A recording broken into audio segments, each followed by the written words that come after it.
Sa lahat ng napuntahan naming staycation sa Pampanga, ito lang ang may sariling badminton court at napakalaking theater room. Guys, kapag natapos mong panoorin ang video na to, for sure mapapabook ka na dito sa 3M Private Resort.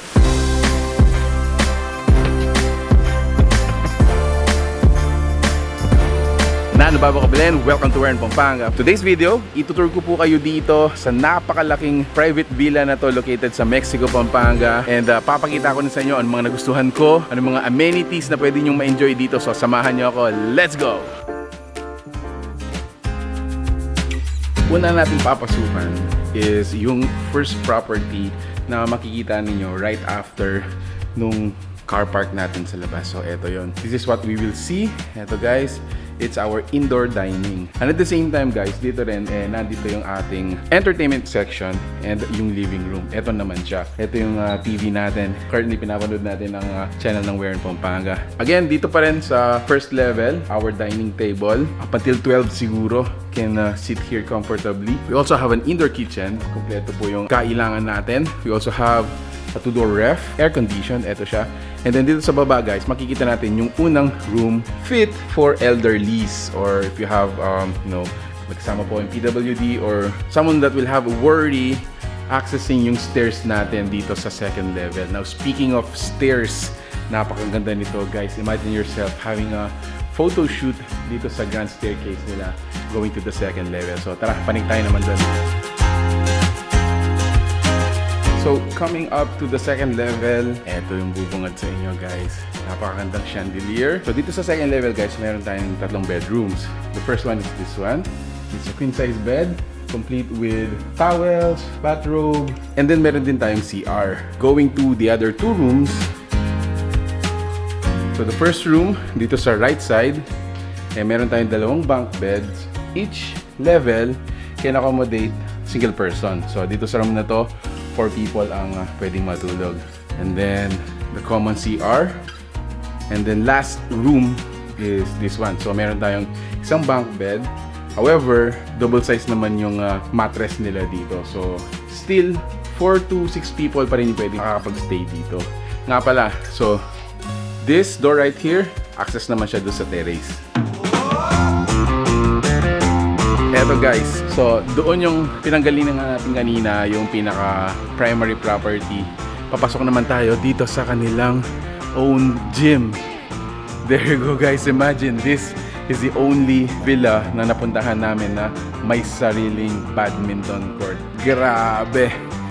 And then dito guys, pwede rin natin ma-enjoy yung kanilang billiards. And then meron din tayong tables and chairs dito. Just in case you wanna sit down, dito kayo kumain habang nanonood ng badminton. Actually, this can also be converted into a function hall. So, ang gagawin nila guys, alisin lang nila yung mga equipments or designs natin for sports and then converted na siya into whatever occasion or events na kailangan nyo pong pagdausan dito. Grabe! Badminton court sa loob ng villa. Astig! So, isa pa sa mga pwede nyong ma-enjoy dito na sobra naman talagang ka-enjoy-enjoy yung kanilang entertainment or theater room. Huge, huge! Flat screen LCD TV. Meron din tayong couch that is fit for siguro up until 10 people. Table dito, couch doon. This is also convertible to a sleeping room just in case po na mag-request kayo ng mattresses dito. So they are also allowing that on a separate package. Now dito rin meron na tayong sariling toilet and bath dito sa side na to. You can enjoy your movie separately dun sa mga nagvi-videoke or sa mga gusto nang matulog. Ayun guys, dito bingi watch kayo ng mga favorite streaming channel ninyo.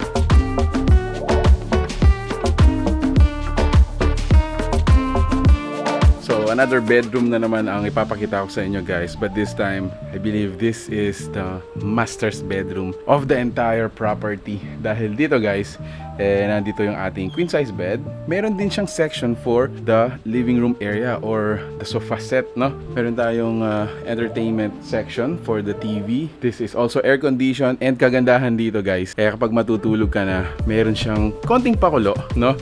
So notice yung ceiling natin dito, parang nagbabago-bago yung ilaw niya. So let's try it. So parang natutulog ka sa ilalim ng galaxy naglalaro ng universe, no guys. At ayun nga guys, bilang panghuli na section dito sa villa natin, yung kanilang swimming pool, alfresco dining area and bar, and yung ating playground for kids. Bisa natin dito guys, meron tayo ditong inflatables, slides, may trampoline. Solid na mag-enjoy talaga yung kids dito. So aside from the swimming, may time din sila for these kinds of activities. Now speaking of swimming, meron po tayong dalawang pool dito. So the first one is shaded, nakabubong po siya. Para siyang bubble jet jacuzzi. This is for the adults. Ang size ng pool natin is small. However, base sa nakikita ko, depth nito is around 4 to 5 feet. Kids na magsuswimming dito, make sure that you attend to them. So moving forward dito guys, meron tayong outdoor kitchen where you can cook your dishes. Meron din tayong barbecue grill. Ito yung outdoor gazebo natin. So meron siyang mga kortina na you can enclose. Do your photo shoot here, pwede rin yan. And then lastly is the dining area, which is this one. So dito guys, meron na tayong 3M bar. Also located din dito yung videoke and the rest of the property.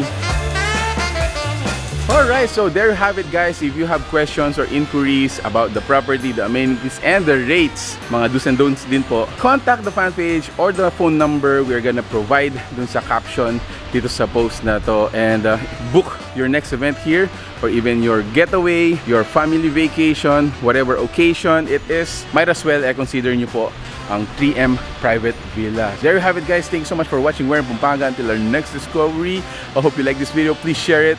Peace out. Bye guys.